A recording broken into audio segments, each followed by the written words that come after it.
معبلاوي منقسقاس سراوي تግራይ ኣብ ኣስመራ ዝፈጠሮ ምድንጋጽ ሎሚ ንሻዓይ መዓልቱ ዝቕጽል ዘሎ ሰላማዊ ሰልፍታት ሓይልታት ምክልኻል ትግራይ TDF ካብ መቐለ ክሳብ ኣስመራ ምንቕናቕ ፈጢሩሎም ጸጊምና ኢሉ ኣደባባይ ዝወጽእ ዘሎ ሰራዊት ንመራሕቱ ኣብ ፊቶም እንትውጥሮምን ሓሳቡን ጠለቡን ብሙሉ ዓርስ እምነት እንትዛረቡ ንብዙሓት ትኹረት ሲሂብሎም ኣብ ርእሰ ከተማ ትግራይ ዝጀመረ ብፍሉይ ንኣዘዝቲ ግንባራት ጀነራላት እውን ከይተሰከፈ ንዓመታት ዝጸንሑ ጸገማቱ ኣደባባይ ዝገልጽ ዘሎ ሰራዊት ትግራይ ደቂ 80 ንኽትነብሩ ደቂ 20 ኣይን መውትን ዝብል ጭርሖ ዝተሓንገጠ ማዕበላዊ ሰላማዊ ሰልፊ እትሰራዊት ሽማግለታት ዝመርሕዋ ኣስመራ ስጋኣታ ገሊጻሎም ፍልፍላት ፕሮፓጋንዳ ሚኒስትሪ ዜና እቲ ኣብ ትግራይ ካብ ሰራዊት ተበጊሱ ዘሎ ሰፊሕ ሕቶ ለውጥን ቀጻሊ ድሕነትን ምንጻግን ጽምዶን በልዎም ዝብል ፕሮፓጋንዳ ዘርጊሕሎም እቲ ኣብ ትግራይ ዝተፈጠረ ማዕበላዊ ምንቅስቃስ ሰራዊት ንሽማግለታትን ሰበስልጣናትን ጀነራላትን ኤርትራ ስንባደ ዘሕደረሎም ምዃኑ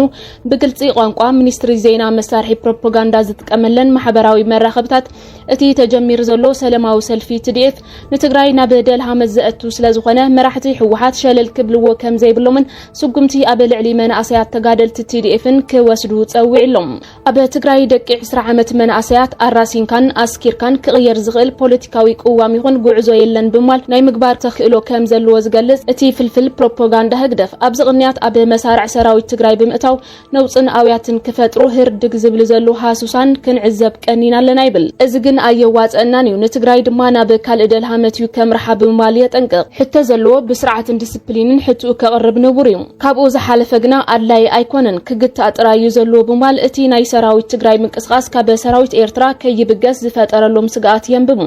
ብፍሉይ ሎሚ ዋላ እኳ ንመናእሰይ ኣራሲኑ ኣብ ሽግር ከእቱ ዝኽእል መታለሊ ሽርሒታት መሊኡ እንተሃሎ ኣብዚ እዚ ግዜ እዚ ግና ነገራት ጻዕዳን ጸሊምን ኮይኖም ኣብ ዝነጽሩሉ መድረኽ ከምዚ ኣብ ትግራይ ንርእዮ ዘለና ትርጉም ዘይብሉ ንተወሳኺ ሽግራት እምበር ንፍታሕ ዘይሕግዝ ጉርምሪማት ምውጋዱ ኣገዳሲ እዩ ብማል ኣብ ልዕሊ ሰልፈኛታት TDF መራሕቲ ዘይላጢ ስጉምቲ ክወስዱ ይጽውዕ መርሕነት ሕወሓት ድማ ነቶም ኣብ ስግር ኮይኖም ዘጣቕሱ ዘለዎ መጋበርያ ስርዓት ኣብይ ኣሕመድ ይኹን ናይ ባዕዲ ሃሱሳን ኣብ ዘለዎ ቀጻዒ ስጉምቲ ክትወስድሎም ኣለኩም ኣይኮነን ቋሕመም ሎሚ ኣየወጻጽእን እዩ መጻወቲ እፍሊሓን ጨመንጭ ኮይንካ ኢኻ ትተርፍ ብማል መሳርሒ ፕሮፓጋንዳ ሚኒስትሪ ዜና ዝኾነት ናሽናል ኢንተረስት ኣዘራራቢ ግብረ መልሲ መንግስቲ ኤርትራ ንዲሞክራሲያዊ ሕቶታት ሰራዊት ትግራይ ክዕፈን ከም ዘለዎ ትጽውዕ እንተኾነ ግና እቲ ንሻብዓይ መዓልቱ ቀጺል ዘሎ ሰላማዊ ሰልፊ ሰራዊት ትግራይ ፍትሓውን ዲሞክራሲያውን ሕቶታት ኮይኖም ምስ ጆኖሳይደር ሻዕብያ ዝግበር ጽምዶ ኣይንቕበልን እንክብሉ እዮም ተሰሚዖም ቅድሚ ክልተ ሰሙን መጽሔት ዘኢኮኖሚስት ኣብ ዝዘርግሖ ጸብጻብ ውልቀ መላኺ ኢሳያስ ኣፈወርቂ ኣብ ናይ ህልውና ሓደጋ ወዲቑ ከም ዘሎ ንሕወሓትን ዕጡቓት ፋኖን ተጠቒሙ ግና ስግኣቱ ብዋጋእቶም ብጽምዶ ዝሓዞም ኣካላት ካብ ኤርትራ ወጻኢ ንምግባር ይንቀሳቐስ ከም ዘሎ ሓቢሩ ነይሩ እንተኾነ ግና ኢትዮጵያ ዘመናዊ ዕጥቂ ኣየር ምድሪ ወኒና በምህላዋ ብርሕቐት ኣብ ኤርትራ ክትውድኦ ከም እትኽእል ንሓደ ምዕራባዊ ዲፕሎማት ተወኪሳ መጽሔት ዘኢኮኖሚስት ጸብጺባ መንባራ ይዝከር እዩ ኣብ ከምዚ ዝመሰለ ሻቕሎ ዝርከብ ስርዓት ኢሳያስ ኣፈወርቂ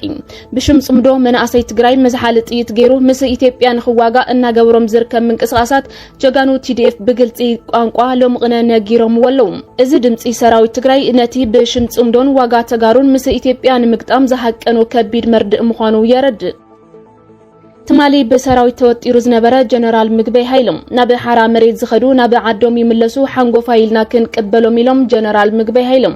ካብ ላዕለዎት ኣዘዝቲ ሰራዊት ትግራይ ሓደ ዝኾኑ ጀነራል ምግበይ ሃይለ ሕቶ መሃያን ጥቕማጥቕምን መስርሒ መንበሪ ገዛን ክወሃቦም ንምሕታት ጥቅምቲ 7 2018 ዓመተ ምህረት በኣንፈት ከተማ ሃገረ ሰላም ናብ መቐለ ዘእቱ መንገዲ መኻይን ብምዕጻው ሰላማዊ ተቃውሞ ንዘስምዑ ኣባላት ሰራዊት ኣብ ዝሃቦ ማዕዳም መላእ ህዝቢ ትግራይ ኣብ ከቢድ ጸገም ይርከብ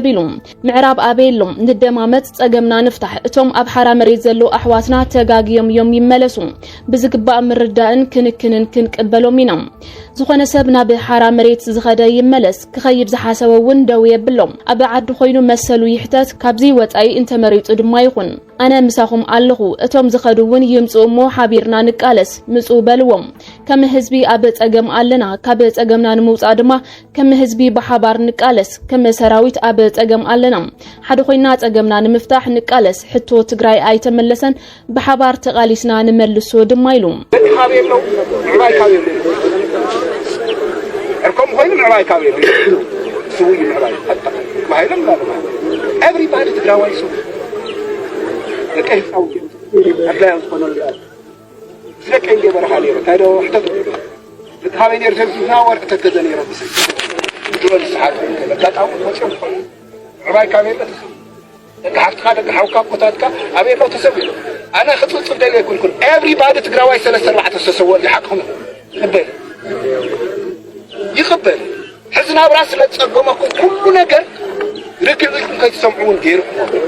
سلازم ركلنا ندامة تصقمنا نفتح ثم حرام يزلوا حواتنا هون أنا بليز بيزا بعد ما يمدح تزارك حواتنا يمين ولا سوق اليوم تتاري لم يوم عدهم زي يسوع تريد كنكورمين قوي إمنك قومي زخونا سليم زخونا سل حرام يزخد زلوني كاجا يزل زلوني ملك عديو بمرنا سرعة لنا أخذي ملك من سلا أبي والله باش ما قوم معايا لا يعلم من قد تفيدم دم أوكي أنا مهور سام كده ملو أنا مسحهم ملو بقى لازم صحابيرنا نقال سلام مصبلوا ومن تايد تدافع مسحهم وزنيهم تايد تفليد أخرى قولي حتى تبليس هم يقول كلنا كم حزبي أبتسقم لنا كم حزب نرى كم سراويت أبتسقم لنا كم سراويت نرى نايتقال حتى أيتملسن حبيرنا نملسن كلا سراويت تግራይ ካብ ጥቅምት ጀሚሮ ክሳብ ሕዚ ነተኸታተልቲ መዓልትታት ዘካይዶ መንገዲ መኻይን ምዕጻው ዝሓወሰ ሰላማዊ ሰልፊ ስዒቡ ካቢኔ ጊዜያዊ ምምሕዳር ደንቢ ተጠቃምነት ሓይልታት ጸጥታ ትግራይ ጸዲቑ ናብ ተግባር ከኣቱ ብሙሉእ ድምጺ ምውሳኑ ይፍለጥ እዩ ናብ ዓሰብ ሰራዊት ኣብ ክልል ኣምሓራ ዝዋግኡ ዘለዉ ሓይልታት ፋኖ ሓያሎ ከባብታት ይቆጻጸሮም ከም ዘለዉ ተሓቢሩ ኣብዚ ቀረባ እዋን ኣብ ክልል ኣምሓራ ኣብ ዝተፈላለዩ ዞባታት ኣብ መንጎ ሓይልታት ፋኖን ሰራዊት መንግስትን ኣብ ዝተኻየዱ ውግኣት ሓይልታት ፋኖ ብዙሓት ከባብታት ከም ዝተቆጻጸሩ ነበርትን መራሕቲ ፋኖን ሓቢሮም ኣብ መጋጠሚ መስመር መንገዲ ደቡብ ጎንደርን ሰሜን ወሎን እትርከብ ከተማ ነበርቲ ንደቾ በሌ ኣብ ዝሃቦ ሓበሬታ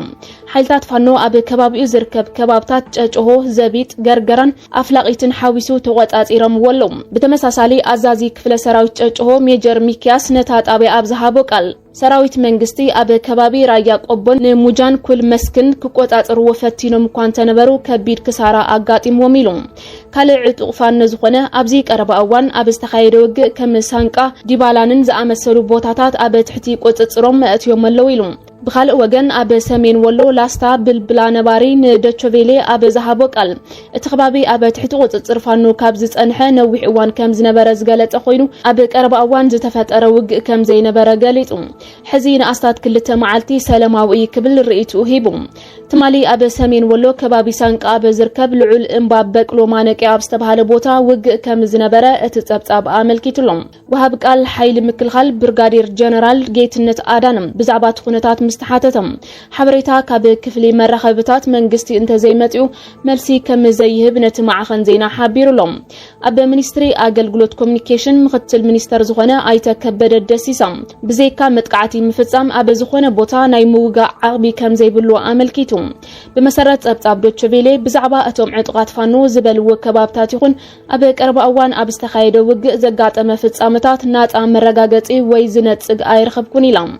منستري قدات وطا إثيوبيا أب ورحي مسكرم أب كلل أمحارة تركب كتما ولديان محز بعطوات فانو أب استخايد متقعتي حيلتات حوحات شعبيان تساتفو ميلو كاسيس نيروم منستر قدات وطاي جيديون تيمتيوس بعسران كلتان مسكرم كلتشن عصر شمونتن نابوانا صحافي حبرات هاجرات أب زصحفو دبداب عززتن عطوات حوحات أبتي سرحيت بغطتا كمز تساتفو قاليتو بتوسخي تصمدو بزبال حدش تمرت نإثيوبيا نموغا ينقسقسو آلو كبليو كاسيس نيروم سراويت إثيوبيا أب مكل خالد تدرها لعل تعجستي كم زجبرن أزي تعجست جناه دارت ألبو ألو كبل آتنقو نيروم نتي خسي منجستي إثيوبيا حوحات شعبيان نتي قم ويوم بمرفق زوجا حدوش مكلاخلي HIV فيروس أب معلاك وعل بسمزت عنا بريطانيا فقاد رخيبهم اتي أب مكلخال ات فيروس نتب مغير واستبهالو لمدحانيت نفلم أوان بمنقدي هاجرات آقل قلوت عنا NHS عدي إنجليزن إنجلاند ويلسن تتأكمتي كوهابيهم እቲ መከላኸሊ ኣብ ዓመት 6 ግዜ ወይ ድማ ኣብ ነፍሲ ወከፍ ክልተ ወርሒ ዝውሰድ ኮይኑ ኣማሳያ ናይቲ መዓልታዊ ዝውሰድ መከላኸሊ ክኒና ናይቲ ቫይረስ እዩ ክኢላታት ከም ዝብልዎ እቲ ካብ ቦተገራቪር ዝተባሂሉ ዝጽዋዕ መከላኸሊ ነቲ ብሪጣንያ ዘውጻቶ መልከፍቲ HIV ኣብ 2030 ንምጥፋእ ዝዓለመ ውጥን ክሕግዝ ትጽቢት ይግበረሉ እዚ ከምዚ ኢሉ ንሃለዎ ድማ ንምክልኻልን ጸረ መልከፍትን HIV ዘገልግል ካልእ መከላኸሊ እውን ተስፋ ዝህብ ውጽኢት ፈተነ ከም ዝተረኸቦ ይፍለጥ እዩ እቲ መድሓኒት ነቲ ቫይረስ ኣብ ውሽጢ ወሃዮታት ከይባዛሕ እውን ከም ዝዓግቶ ይገልጹ